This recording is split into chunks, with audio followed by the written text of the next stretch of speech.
Hello everyone, সবাই কেমন আছো? আমি তো খুব ভালো আছি। আবারও চলে এসেছি একটা মিনি ব্লগ নিয়ে।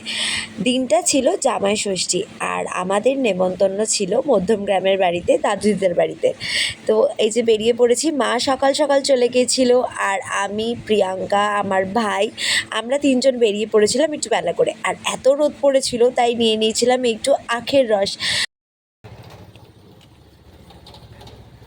আমরা মেয়ে ষষ্ঠী খেতে যাচ্ছি।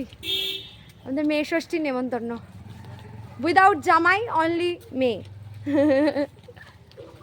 আর বাড়িতে পৌঁছানোর সাথে সাথেই কিন্তু আমরা খেতে বসে পড়েছিলাম, কারণ খুব জোর খিদে পেয়ে গেছিলো।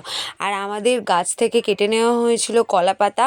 সেদিন মেনুতে ছিল কিন্তু ভাত, কাঁকড়া, যেটা আমার খুব পছন্দের, তার সাথে ছিল ইলিশ মাছ ভাপা। মা একা যেহেতু রান্না করেছে, বেশি কিছু করতে পারিনি।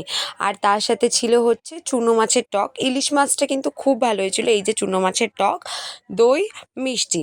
তাও কিন্তু মা একা অনেক কিছু করেছে আমাদের জন্য। তারপরে চলে এলাম আমরা সোজা একটু ছাদে, দুজনে শাড়ি টাড়ি পরে নিলাম। পরে নিয়ে আমরা একটু এই ডান্সের ভিডিও শ্যুট করলাম, একটু রিলস বানালাম।